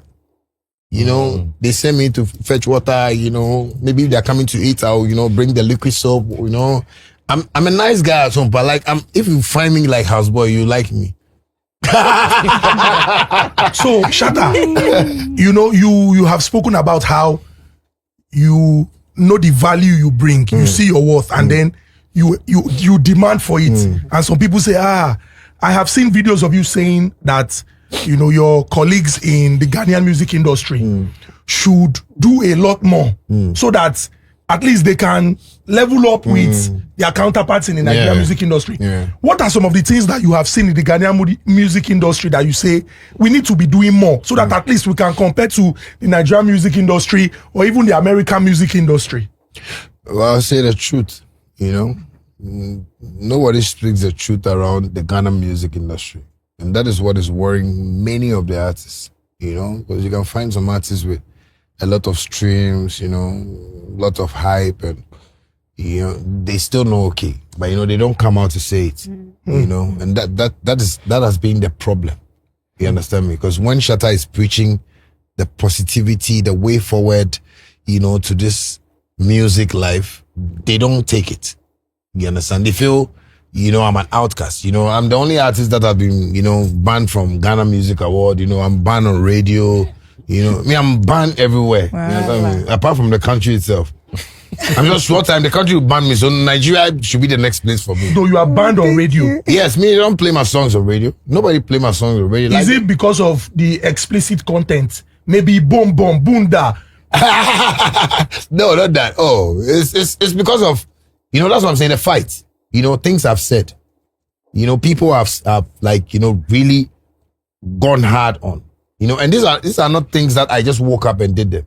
These are people who are going hard on me, and I decided to just, retaliate. Yes, and I became, the victim to, this whole thing. So in 2019, as Africans, we woke up to see something that broke records. Yes. Shatta Wale on a record with Beyonce and Major Lazer. How did that happen? King already. How did that happen?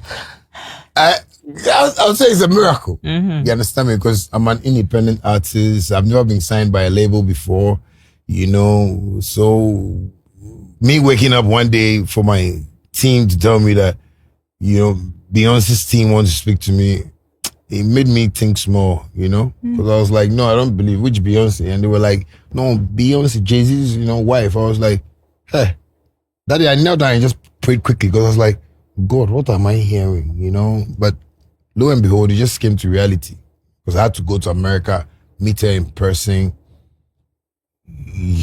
talk to her, and I was even seeing like a movie. I didn't believe it, but you see, like, that's what I'm saying. I see myself like, the way the American music system is. It's just that I find myself in Africa that people don't understand that direction that I want to go. But I see myself like, so for me to have a collaboration with Beyonce, I didn't see like it was something that wasn't supposed to happen. It was something that was meant to.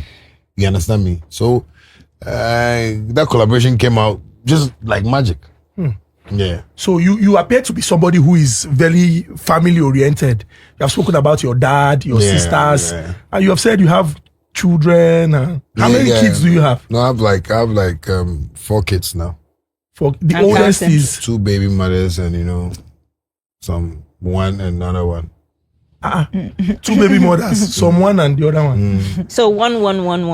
Yeah, one. No, if I don't tell my life story, you cry because women have even raped me before. I'm Sorry. sorry. Sorry, Oh, wait, no, wait. Thank you. This is serious. No, women have raped you before. This is serious. Is it possible? Can a woman rape a man? Well, sometimes when you just go and then you go and born, like pregnancy we have to plan. Yes, I mean, but I can meet you nice Okay, girl. so you consider a woman getting pregnant for you without your consent? Thank rape? you. That's total rape. No, but did you wear protection? Some of us like we are extra. So you would do it free and you are expecting microphone or what? No, but at least like we have to plan. You understand me? Like right now, if like this, my baby like this, she's married. No, let me go here. You see my baby like this, then like I'll go, baby, can we have small? So yeah, I like honey. Right now we've done it. You have gone home. I've gone home. Don't call me 3 months and tell me you're pregnant because we didn't talk about that. You know, in ministry, there's something they call follow up. If you don't want the end product, you have to follow up in the process. No, as I go house, you supposed to ask me say, how far? No, I call you. Have you done the needful? You know we are not ready. Baby, I did this. I say, so she said, oh no, don't worry, I cleared that thing. You don't have a problem. You know, some of my London girls, Charlie. Oh, chai. So after 3 months, she brought that story. That's out. rape. That's rape. Jesus Christ. Justice for Shatta Wale. Yes. For me, Sammy. Yeah. Justice for Sheila. Sheila. Please talk something for me. That's rape. So Shatta, what is your relationship like with your kids? Oh, we all good. Like How old is the eldest? Oh, so the eldest is 16. She just recently had a birthday party. 16. Where you said you were on the streets, but now look at her in her father's mansion. And she's in Paris right now, though. So the youngest is how old? The youngest is like 1 year. You see the Just shoot. last year. You see drop That's one. bullseye. Target practice. Yeah, because in future, I believe all my kids are going to see me like a very loving dad, and I have a story to tell them. I don't want to hide it from them. With my struggles, you understand me? Sometimes life is not perfect like that. I wish I had one wife, to live with, properly, like the way society wants it. But I believe this is what God has chosen for me, and I've taken it in good faith. I always say I'm just praying I can work harder and harder, so all of them will grow up and come and see like a responsible dad. That's why I'm still working now. So Awesome. but what I want do you to do? ask How a do you- very important question sorry. before we move away. Okay, no. Don't be angry. Okay. Oh, you want to ask about kids? Yes, Okay, I wanted then to I'll ask ask him after. what effort he puts in making them be together, bonding. Do they bond? Do you bring them together to one space and make them close, or everyone is just living their lives? Okay, so because I don't lie, so I let you know this one was there before you came. This one, when this one came, I didn't have money, but you know that I've canceled. People merge. I'm saying the children. The children. Oh, the children, they meet themselves. The wives even meet themselves. Yeah. And the baby mamas. Yeah, the baby mama is so beautiful. So when I look, I say, oh, my wives are beautiful, because I have taste. I know. Yeah, so I have like a Lamborghini girl, Rolls-Royce girl, It's just like God, it's something that happened to me naturally, and I don't want to run away from it. Like, I don't feel shy from it. So most of the times I bring them together to, vibe, Sometimes my first baby mother comes to the house, comes to talk to the other women, and they go out, buy ice cream. I've told them nobody should jealous anybody. Everybody will be equal. This is that, I don't have too much intimacy with my baby mother. Like, Too much. That means there's You have a some little bit? level. yeah, or like hug, maybe sometimes I can brush my flap in front of her, So you're not All right. scared. What I No, Daddy, wanted to please ask wait. you- I still have one still on kids. Still on kids. So a popular Nigerian music executive, Okay. shared something. I'd like your thoughts. Okay. Now he said one of the worst decisions you could ever make is to have kids with different women. Ubi. I am one of those who are in it, and I can tell you that no matter the money you think you have, no matter what you have, no matter what you think you are doing, that should never be a decision you are going to make in life. Okay, you see, he's talking about no matter money, no matter whatever. You see all these things, you just have to understand the direction of God. So now people put too much pressure on their head. You understand? Direction of God with Yes. different women. You see, when it's happening to you, you won't know it until you experience it. You see, that's what I'm saying. Men don't really speak the way they have to speak to other men to understand. But until you find yourself that you just pass your wife in back small, go get some girl, then she's pregnant. That's where you feel the heat. And some girls are there, they won't stop. They will burn. And they will drag you on social They'll media. drag you. So if you are not ready for that, stay with your wife. You see, me, that's my problem.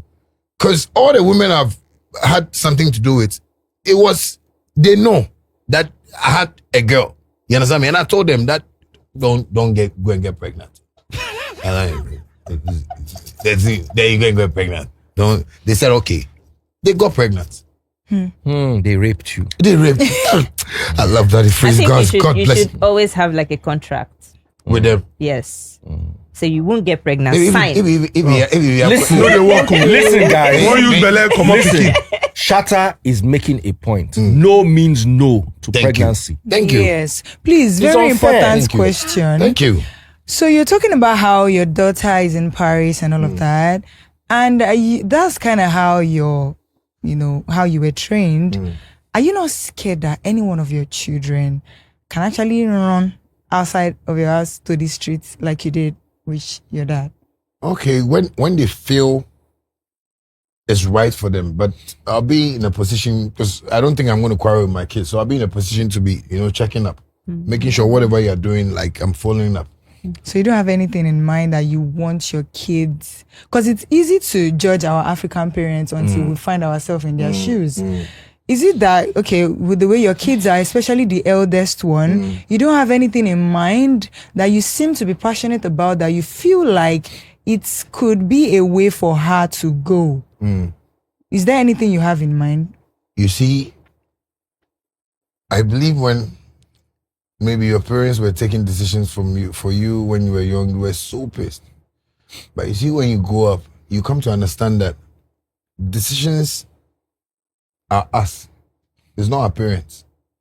I've never believed in, I have friends who have followed parents' life, and sometimes it looks like they are asking themselves questions, but those are secret questions that they are asking. Hey, how did Kobe get rich? Because some people grew up from riches and their parents took them, so they don't know hustle. They don't know how to save. They don't know how to maintain. People leave properties for their kids and they can't even do stuff. But if I have a daughter or a son who feels he wants to go out there and we don't have a problem, I just whatever you're doing, make sure you're not doing drugs and crime. Make sure you're doing something that will benefit the family. That is all I'll say to you. Because when I hear you are into drugs, you are into crime, I'll even come at it. If it's crime there, I'll be the person to inject you so that they will clear you out from the world. But if you are doing something positive, I'll be there to support. Because I was there alone. I took my decision alone. I could have been a junkie by now. Yeah, I could have been some top arm robber by now. But I decided that no, let me follow what God is telling me. And I've told my dad I want to do music. Why don't I follow this course and just hit that target and show him that I've done this music? And that's what I've been able to do. So if my kids are out there, the only thing is communication. Sometimes that's what most African parents lack. They see their sons moving with other people and I don't want you to be the... You see, when you do a child like that, he won't come home again. But the moment you start talking to him like a friend, like me, my dad, now he talks to me and tells me about he saw some girl. My dad has not done that before. So that's why he was even saying, I was shocked. I was like, this man, because he sees me like I'm grown now. And I believe my dad wouldn't talk to me like that if he sing a little, like he sings some success around me. So he feels I'm comfortable to talk to him. But imagine if I wasn't having anything now.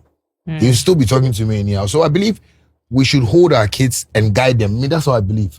So if my child is even in Japan, Beautiful. I can show you pictures of my daughter. She's sending me pictures. She's at the beach. I said, send me your face. I want to see your face. Why? And she sent me the pictures of her face, like videos and stuff like that. And That is how I tell my daughter, I love you. You know, I'm your best guy in the world. I don't want any guy to go and tell her. Yeah, I'm telling her things that, you know, when they are in their teens, they fall in love easily. Before I realize, you know, virginity broke and this thing, you can't even look for the boy. So we have to just be careful with how we talk to our kids. It's communication. You know, I tell people I communicate with God, and what I hear from God is what I act on. And God has never made a mistake with the decisions me and him have taken. That's why we are here. So our kids too have to be like that. So Shatta. Now, I wanted to go somewhere before. I want us to talk about record labels. You said you've never been under a record label. The most successful artists in Nigeria, without any ambiguity, are artists on independent labels. Wiz, Burna, David. Initially, Wiz was under Banky, and something came up recently that said, I don't know if it's verified, I stand to be corrected, that Banky W makes 80% of what Wiz first made in his first 3 albums. Yeah. If Wiz had not left and gone independent, he probably would not be as wealthy as he is today. Let's talk about your decision not to be on a record label, because record labels help project an artist. So they help initially, but then they come back for their pound of flesh, and it's usually the entire career. How did you navigate the waters without a record label? And what do you think are the advantages and disadvantages? Well, I think for me, navigating myself, you know, in that area is just me believing in myself, you know, because I found out I was doing everything a record label needed, you know, playing my own beats, mixing them, mastering them, doing my own flyers, loading them on YouTube myself, in all the stores myself, you know, because I'm a tech person. So I learned all those things. So all the songs you see on Audio Mac, YouTube, everything, I load them every day myself. So I saw it's from like 10 years ago that I could like run myself properly and make money. So sometimes I'll be there and I'll be checking my phone. How much have I made? I'll say maybe 56,000. I say, okay, let me wait till December. Maybe I can make like maybe 150,000. So I just be blasting my songs on YouTube. People don't understand. In Ghana, they say I release songs anyhow, and you know, but they don't know that I'm reading the algorithms, because I've seen that as a business point. YouTube says put your song on our platform, and when people stream, you make money. So sometimes I can wake up, my managers, they can wake up and upload them with 20 songs on there. And I don't wait for a record label that, let's plan it, let's manage, you know, who's Brandon, the guy. No, I don't do that. I blast the songs like, boom, so sometimes I'll be there and I'll see maybe $180,000. Say, I'll buy a Range Rover next week because the way the thing has come. So I've been able to build that, save those monies, even ventured into playing games on my phone and winning bigger monies with the same money. You know, so I've flipped the money so many times that I've mastered that side, and I've seen that no, I don't need a record label. Yeah, because I want to buy Rolls Royce, you know, those things. If I wait small, maybe 2-3 years, I can raise that money and buy it. You know, but this recently, God being so good, a distributor just came in. They bought like 300 of my songs, and you know, was into the millions of dollars. You know? How many millions? Oh, I realized on $3.7 million. Just out of nowhere. Yeah, you know, so I said, let me just get myself a Rolls Royce. You know, Yeah. you know, so it's the navigation process through that side has been all my decision. You understand me? But I feel the disadvantages and advantages of a record label is, yes, you want to be heard in the world. You want to look like a superstar. And that one, they can push you up there, you know, but it's up to you to maintain, but the money they are going to put in you, you have to put it at the back of your mind that they are going to get a lot from you. So you see, my mindset now, because I'm experienced with music, when I want to work with a record label now, I only tell them, take my songs, I don't need them. Pay me something and let me go. So I won't come back and be fighting, give me my masters, because I have so many masters that I have like, you know, down. So now my mindset is, I can sit with a record label and say, okay, take the album. How much are you going to give me for my marketing and whatever? You guys market it, promote it anyway. Just give me my money and let me just go and sleep at home. When you need me for a show, call me, you pay me for the show, I'll come and perform. You understand? But if you want to put your mind on a record label, like, I want them to sign me and I want them to, yes, you get all those deals, but people will be asking you for money and you'll be misbehaving. You know, why? Okay, this guy, he get a record label, why? No get money. Why did he drive this car? You know, why? You see, there are artists that is their dream. I want to be signed. But when you get signed, do you know what it entails? You know, I've built my mind so much that I see record labels like, okay, let me just make my money first, so that when I go into business with them, I can also play my part and they'll play their part. So I won't go. So when I see artists talking about, and my masters, I say, how did this happen? And because I've never sold my masters to anybody apart from recently selling those my 300 songs. So I think it's the mindset of you, the artist, and what you want. And me, I know what I want already. That's what I'm saying. From home, I wanted to make my dad know that I was going to do this music thing. And that is how come all these decisions have been made and, you know, it's been successful like this. So Shatta, you have spoken about your team. You know, I love them. Oh, it's like you and managers before this team. It's like you and managers, it be cat and rats. Hard. Every time. Why? Are you too difficult to work with? You know, those are one of the things that the media was pushing. That was one of the agendas they were pushing. Shatta, you can't work with him. Shatta, you see all those managers, I work with them. These are nice people. You understand? These are people like I kept like family, but I felt they weren't ready to build. You know, I wanted to build, you know, and sometimes when I sit down today, I just watch them and I say, okay, after 5 years or after 10 years, what has he built? Nothing. What has Shatta Wale built? Something. You understand me? So I don't regret taking those decisions. That's what I'm saying. The media has portrayed me in a way that people feel nobody can work with me. People feel, you know, I'm too difficult to work with. But if you're a manager and I tell you, manager, I want to buy a diamond chain. No, it's too expensive. Why are you going to buy? I say, boss, whiskey the way I'm. Maybe that thing, that be how the thing they do. Say, no, you don't have to buy. I see like, this guy, he doesn't want me to be successful or something because we have money to buy. Why are you not making me buy? I want to buy a car. No, that is too expensive. No, this guy, his mind is somewhere, you know, and I've experienced all those things and I feel I like the decision I've taken for myself. And God has also, you know, painted a picture for everybody to see now. So all my managers, they are still in Ghana. They are seeing Sammy Flex, you know. Once upon a time, Sammy Flex told, you know, a promoter that his artist is a luxurious artist, and they were like, what do you mean? What are you saying? Today they are saying what he meant, because we went to London and there was a show and we just needed a jet. They had to fight with us, you know, tell us to bring their money back. And, you know, it wasn't any money to, somebody said I should consider. And I just considered. You understand me? So, it's one of those things. People have put out those statements out there that I can't work with anybody, my managers, but they are at fault, not me. Because I was only trying to build with them. Interesting. So, Shatta, you work so hard. And some people would say, this man is successful now. Why does he still go to the studio? Why is he still pushing his career? So what drives that your strong work ethic? I think it's God. Because sometimes I don't feel like recording. You know, like right now I'm in my, you know, coding mood. You know, coding mood in terms of like I'm building like products, you know, apps and stuff. So I'm always with like my laptop that has, you know, all this my softwares on it that I use for coding. But I'll be coding and before I realize something will tell me push the music laptop and sing something small. So I go like, God, I'm working here. Then I hear the thing tell me, go here. So I am moved by music. I don't just wake up and say, I want to record a song. That's why when there is a problem in Ghana, I can use that problem, or when maybe there is some news in Ghana that everybody's talking about, I use that to create a song and it gets into the people. Because I'm creative like that, you know? So basically it's not like I like music or it's a calling. Yeah, I just can't stop music. I don't know. Because I decided to stop 3 years ago, but it didn't work.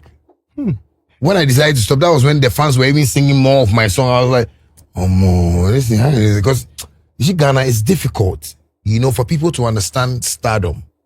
You know, it's difficult for people to understand fame. You know, they see everybody in Ghana who is a musician or a creative person like, oh, this boy, they're not serious. You know, but elsewhere they don't see it like that. So I feel I want to get out of that picture because the majority that are not serious are so much into the picture. And it's making me look like I'm like them, you know. So I feel it's God that makes me, you know, do all my songs, and I can't stop. I don't know when I'll stop though. Okay. I wanted to ask you. Sorry, let's talk about your album, The African King. Tell us about it. Well, it's a mixture of Shatta music. You know, Shatta music is what my core fans in Ghana love. And then, you know, dancehall that, you know, we all know, you know, global. So that's, you know, like a mixture of what I've done. Okay, so is reggae dancehall the only type of music you like to Genre. do? Genre, thank you.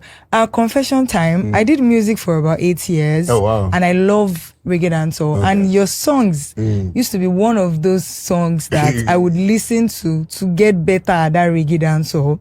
So, but you know, there are artists that, even with the fact that, oh, they love singing like this, they still try out different types of, is it that you don't like other genres, or you just, you know? Well, I love hip hop. Apart from hip hop and dancehall, you know, I don't really like any, you know, but I can do any type of song. Like last 4 years or something, me and Bankuli did a project, the Connect album, Afro beats. You know, I like, you know, the Afro vibe too. You know, but reggae dancehall has been something I grew with.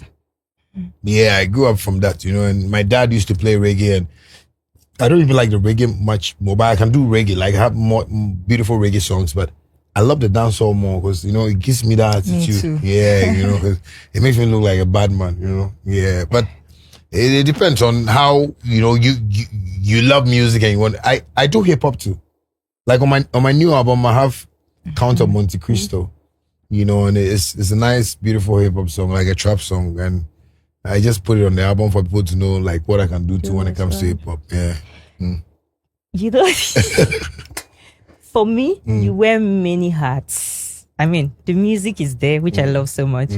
But Shatta, you are a comedian. In fact, there was that one I got a bite. there was this time that every morning when I wake up, there's this your video that you wore like a lounge wear. No, the bonnet one day, the lounge wear, and you were. I was making up. Yeah. I had several of those videos, and every morning I would post it on my WhatsApp.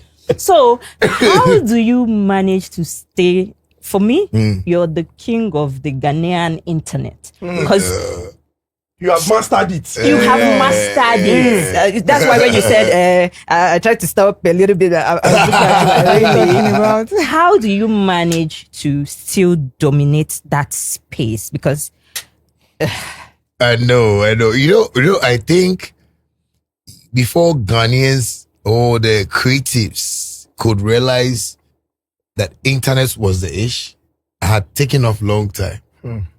No, because I remember telling people about YouTube, Facebook, as if they've signed me. Because I was telling my colleague, bro, you know, so like in the next 10 years time, it'd be Facebook, YouTube, and most of them were like rubbishing it. Charlie, go and give your song to DJs for them to play it. Internet, who here? I said, bro, do you know what internet is? Because me, I was so much into like the tech thing, but most of them couldn't get it. And I think today, when they watch me and, you know, I'm still dominating, you know, they feel, how did I do it? You know, Sagore is my brother. You know, he's been telling me, Charlie, you know, to even put the phone on in front of me and talk, Charlie, is difficult. Me, I can wake up in the morning and I'll find maybe some parts in the house that there's no light. So I'll look like a ghetto boy small, you know. Sheila, I'll knock the, hey, you boy, your mother, huh? Very fat, you know. He was, why is he? Sometimes, one, because they have done it to me, they fought me on the internet. So sometimes I wake up and I come with my own beef. They are not bringing beef, so let me just give them. Yeah, you know. So I give them, you know. So it's something I've done constantly. I see people love the positive side, and the positive side is when I finish all my live videos and I pray with my fans. You know, talk to them about God. You know, and that is what has built us. You know, Shatta movement. I think that is what has built me and my fans. Like, the God is here spirit, you know. If you check most of the TikTok comments, like you go on under my comments, see people writing God is here, God is here. I taught them because I feel I needed them to know who is making me do this, and it's God. So artists have their fan bases. In Nigeria, we have Whiskey FC, 30BG, Outsiders, Ravers.